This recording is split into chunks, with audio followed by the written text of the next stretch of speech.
Hi, I'm Sean Canning, Principal Architect at 1070 Architecture, and today I'm going to introduce the Alabama ADUs project. So this is another one of our ADU duplex projects. These have kind of become our bread and butter here at 1070 Architecture, and that's when we do two ADUs in one structure. Sometimes we do two duplexes on one lot or more, but one duplex behind an existing home is a great development option if you already own the land. The reason for this is because we can generally get to that unit count of 3 without upgrading the water meter, which is a major expense. So on this project in particular, we worked with the homeowners who have a young family and they wanted to reserve some of their backyard space for their family's use. So we started the design by pushing the ADU as far back to the alley as possible and then moving it in about 22 feet to reserve enough space for 5 cars to park.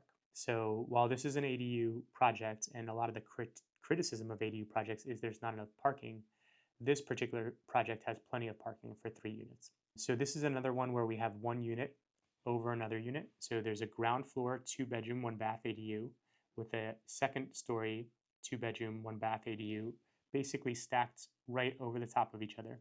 This requires you to upgrade the floor to have a 50 sound transmission class, a 50 impact isolation class, and a 1-hour fire rating.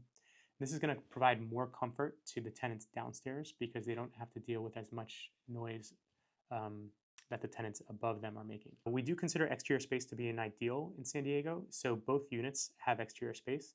The ground floor has a lower deck which spans the entire 25 feet of the unit, and it's accessed from the master bedroom and also from the living room.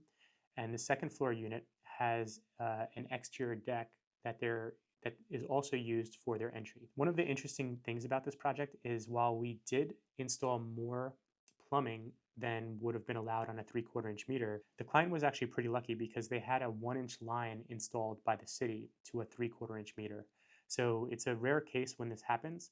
We were able to do all the research and determine this before we progressed with the plans. But basically, we were able to save about $40,000 on the water meter upgrade because you don't even need a right-of-way permit for that. So I think the water meter upgrade, when you're changing from a 3/4 to a 1-inch water meter, when you already have a 1-inch line, is under $5,000. So it's actually a great deal. This is another project where there was a craftsman style home in the front, and we wanted to generally match with the same style in the back. So we ended up going with a offset gable roof, and then we used hardy siding around the exterior. And when you have an existing home in the front, especially a craftsman style with wood windows, you have to be very considerate of how the project is going to be presented to the historic department.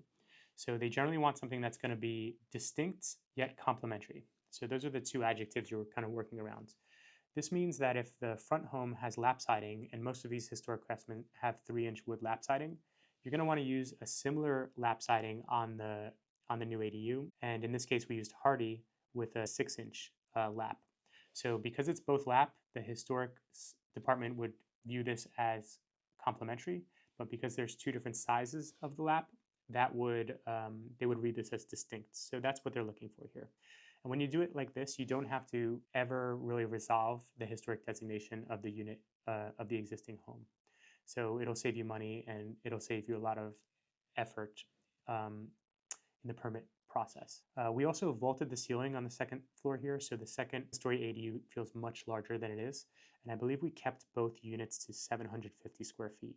So they're each 750 square feet, 2 bedrooms. We were able to build this one at about $350 a square foot, which is actually fairly low for the type of ADUs we're usually doing. But in conclusion, I think this is going to be a great spot for our client to rent out because we've maintained all the privacy of their home and all of the privacy in the backyard, but we've still provided parking for the tenants. So you could almost divide this lot down the middle because it's really functioning like 2 completely separate lots, which I think is going to make him very happy when he's living in the home with his family because there's going to be no interaction with the tenants and his family through a couple strategies we used with the design.